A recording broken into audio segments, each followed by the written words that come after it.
तो अब हम लोग शुरू करेंगे एक एक कैटेगरी को डिटेल में पढ़ना। First one, liquidity ratios. ये रहा, जैसा कि नाम हम लोगों ने पिछले स्लाइड में पढ़ा। लिक्विडिटी रेशियोज में दो रेशियोज पढ़ने हैं, करंट रेशियो और क्विक रेशियो। फिर से देख लें इसकी यूटिलिटी क्या है। These ratios are measured to check the ability of the business to pay its current liabilities. Short term liabilities pay कर पाने में कंपनी कितनी एबल है, ये पता करेंगे लिक्विडिटी रेशियो से। ये हम लोगों ने पहले भी पढ़ा था, रिवाइज हो गया, ब्रशअप हो गया। नाउ दो रेशियोज पढ़ने हैं, जिसमें से पहला है करंट रेशियो। क्या है? Current ratio is the ratio of current assets to current liabilities. किसी भी बिजनेस के करंट एसेट्स। अब जरा सा जानना ये चाहिए हम लोगों को कि करंट एसेट्स कहते किसको हैं? Those assets which are convertible into cash within 1 year, जानते हैं। Second one, current liabilities, those liabilities which are to be payable within 1 year. तो करंट एसेट्स करंट लायबिलिटी का मीनिंग क्लियर हो गया। अब फॉर्मूला, करंट रेशियो का simple सा formula, current assets by current liability, और इसे हम लोग प्रेजेंट करेंगे प्योर रेशियो फॉर्म पे। ये जो यहां पे प्रेजेंटेशन लिखा हुआ है dash is to 1, this presentation is called pure ratio. Pure ratio के फॉर्म पे करंट रेशियो को शो किया जाता है, याद रखना है, ठीक है। तो यहां पे थोड़ा सा और डिटेल लिख दिया हमने। Current ratio includes current investments, inventories के जो कॉमन एग्जांपल्स हैं आप जानते ही हो। Current investments, inventories, trade receivables. Trade receivables में डेटर्स और बिल्स रिसीवेबल दोनों आते हैं, you know very well. Cash and cash equivalents, कोई भी short term loans and advances, and other current assets like prepaid expense, advance tax, accrued income, etc.. तो ये हो गए करंट एसेट्स के common examples. Now for current liabilities, current liabilities में क्या क्या आएंगे? Short term borrowing, short term loans you में से। ट्रेड पेबल्स, ट्रेड पेबल्स में आता है क्रेडिटर और बिल्स पेबल दोनों। Other current liabilities and short term provisions, मतलब अदर करंट लायबिलिटीज जैसे बैंक ओवरड्राफ्ट आ गया, आउटस्टैंडिंग एक्सपेंस आ गया, सब। प्रोविजन फॉर टैक्स आ गया। शॉर्ट टर्म प्रोविजंस के एग्जांपल्स आपने पढ़े हैं फाइनेंशियल स्टेटमेंट और बैलेंस शीट चैप्टर में, तो वो सारा कंसेप्ट यहां यूज करेंगे हम लोग, ओके। तीसरा आ रहा है message, ideal current may be asked, always being asked in viva exam also, in written exam also, कि what is ideal current ratio? Ideal means standard। किसी भी बिजनेस, किसी टाइप के बिजनेस में करंट रेशियो जिसे स्टैंडर्ड माना गया है, ऑप्टिमम माना गया है, दैट इज 2:1। इसे याद रखना है। What is the meaning of this ideal ratio being 2:1? Simple, जैसा कि रेशियो है, कह रहा है किसी भी बिजनेस का करंट लायबिलिटी का जस्ट ट्वाइस यदि करंट एसेट्स है तो बढ़िया है, वो कंपनी, वो बिजनेस अच्छा परफॉर्म कर रही है। That's the meaning of ideal current ratio, that it suggests that current assets should be twice of current liability of that business, okay. Now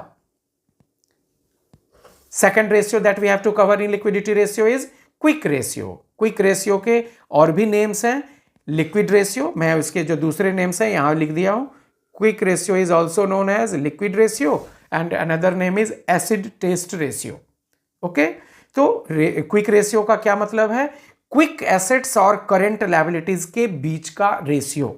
अब यहां एक नया टर्म आया, उम्मीद है आप जानते होंगे, नहीं जानते हैं so let's discuss. Current assets में अभी हम लोगों ने रिवाइज किया, those assets which are convertible into cash within 1 year.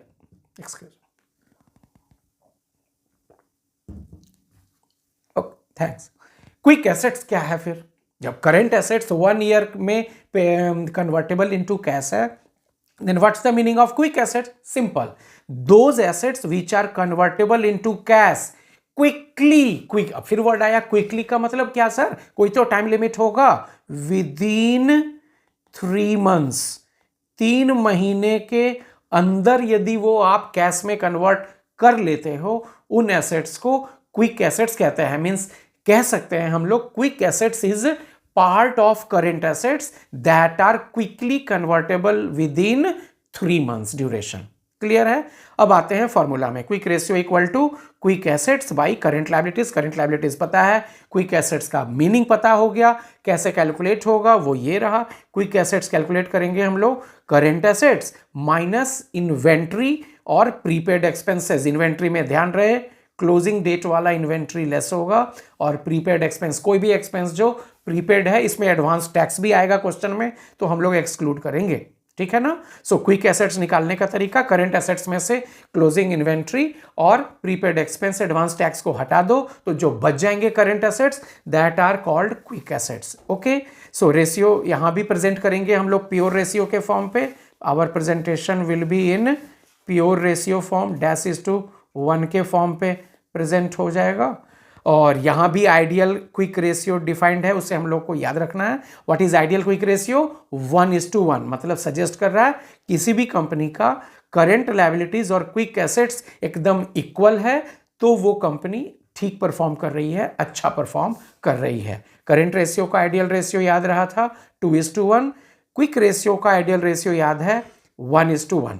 यहाँ पे जो अदर नेम्स हैं वो भी याद रखने, क्योंकि इन क्वेश्चन में बी आज लिक्विड रेशियो। अब जैसे यहीं पे लिक्विड रेशियो पूछता तो क्या इंपैक्ट पड़ता फॉर्मूला में? We would write liquid ratio equal to liquid assets by current liabilities. बस दोनों जगह क्विक को हम लोग लिक्विड रख देंगे, simple way of calculation same हो जाएगा। तो इन दोनों रेशियोज के फॉर्मूला, उसके बैकग्राउंड्स सारे क्लियर हो गए। How to calculate their constituent item, current liability जो एग्जांपल अभी करंट रेशियो के समय में था वही यहाँ यूज होगा, because denominator term is same in both. गौर किया होगा आपने, दोनों में डिनोमिनेटर करंट लायबिलिटीज ही है, केवल दोनों में न्यूमरेटर वेरी करता है। करंट रेशियो में करंट एसेट्स है न्यूमरेटर में, और क्विक रेशियो में क्विक एसेट्स है न्यूमरेटर में। ओके, हम लोग अब इस पे बेस्ड कुछ क्वेश्चंस देखते हैं। ये रहा, बहुत इजी क्वेश्चंस मैंने लाया आपके लिए। First one question is demanding calculate current ratio and liquid ratio, दोनों चाहिएगा। तो क्या क्या दिया है डाटा पढ़ लें। इन्वेंट्रीज दिया है, trade receivable, prepaid expenses 16,000, trade receivable 40,000, prepaid. Okay ठीक है, अब हम लोगों को करंट रेशियो चाहिए। तो जब करंट रेशियो चाहिए, obviously your first aim will be to calculate current assets and current liabilities. तो इनमें आपको एग्जाम्पल याद होने चाहिए कि करंट एसेट्स में कौन कौन से एग्जाम्पल अभी हम लोगों ने रिवाइज किया था, और वो आपको प्रैक्टिस से रखना होगा, so that out of these given names, given items, given constituents, you must detect कौन कौन से आइटम करंट एसेट्स में जाएंगे। तो करंट एसेट्स में जाएगा यहां inventories, trade receivables, prepaid expense, advance tax and cash and bank balance. उनके अमाउंट दिए हुए हैं। इन्वेंट्रीज का 90,000, trade receivable 40,000, prepaid expense 16,000, advance tax भी जाएगा 4,000, कैश एंड बैंक बैलेंस 30,000।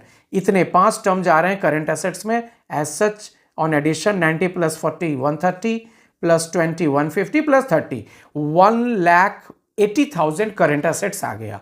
ठीक उसी तरह अब करंट लायबिलिटीज पे जाएंगे, तो करंट लायबिलिटीज में कंस्टिट्यूएंट आइटम जो जाएंगे वो आपको यहाँ पे डिटेक्ट करने हैं। सो करंट लायबिलिटी में आ रहा है यहाँ पे bank overdraft, trade payables and outstanding expense. तीनों के नेम्स पहले मेंशन करेंगे। देखो यही है ऑफिशियल राइटिंग। बाकी आप एग्जाम में कई लोग बच्चे पूछते हैं आपकी, सर ये name of items inventory trade receivable लिखना जरूरी है? हाँ जरूरी है, मेरे से पूछोगे एकदम जरूरी है। In first line you must mention the name of the items, in second line their individual amounts, in third line the conclusion amount. MCQ थोड़ी ही है, एमसीक्यू में सेम क्वेश्चन आएगा, आप वर्बल कर लो, कोई दिक्कत नहीं। But if you are being asked in subjective exam, your presentation must be clear cut, not in shortcut. Okay, so 1,80,000 current liabilities के, bank overdraft, trade payables, outstanding expense के amount 23,000 bank overdraft, trade payable 47,000 and outstanding expense 20,000। तो इन तीनों को जोड़ के आएगा current liabilities 90,000। Formula हम लोगों ने पहले ही लिख दिया, उस पर हाफ मार्क्स अर्न कर लिया। नाउ अब दोबारा फॉर्मूला लिखने की जरूरत नहीं। Current ratio equal to 1,80,000 current assets का वैल्यू, 190,000 करंट लायबिलिटीज का वैल्यू, डिवाइड करेंगे 2:1। This is the ultimate answer of current ratio. अब चलेंगे क्विक रेशियो। इसमें भी पहले हाफ मार्क्स अर्न करने के लिए पहले फॉर्मूला देने की एक अच्छी हैबिट आप डेवलप कर लो, काम आएगा। Quick ratio equal to quick assets by current liabilities, simple. अब करंट लायबिलिटीज तो जो वहां पे हम लोगों ने फाइंड आउट कर लिया वो यहां भी यूज होगा, तो दोबारा थोड़ी लिखेंगे। अब क्विक एसेट्स खोजते हैं। फॉर्मूला बताया गया था आपको, current assets minus inventories and prepaid expenses, और यदि एडवांस टैक्स रहा तो वो भी लेस होगा, इस क्वेश्चन में है। सो नाउ करंट एसेट्स यहां पे हम लोगों ने कैलकुलेट किया था ना, 1,80,000 1,80,000 यहाँ से आ गया। इन्वेंट्रीज का वैल्यू क्वेश्चन में था, वो लेस हो जाएगा। प्रीपेड एक्सपेंसेस 16,000, ये लेस हो जाएगा। एडवांस टैक्स का भी 4,000 लेस हो गया, तो लेस हो गया 90 और 20, 1,10,000 लेस हो गया। सो क्विक एसेट्स आ गया 70,000। अब हो गया न्यूमरेटर तैयार क्विक रेशियो का। So applying the formula, quick ratio हो जाएगा 70,000 बाई 90,000 करंट लायबिलिटी। जब हम लोग डिवाइड करेंगे 70,000 by 90,000 will be equal to 0.777:1। So have been rounded up to 0.78:1। ठीक है, तो ये अब इसकी देखो सक्सेस क्या है कि आपको कंस्टिट्यूएंट आइटम याद, और 2 क्वेश्चन बनाओगे ना साथ में टेक्स्ट बुक से, वो अपने आप याद हो जाता है, कोई बहुत उसमें पैनिक होने की जरूरत नहीं है। उम्मीद है सब ये समझ में आया होगा।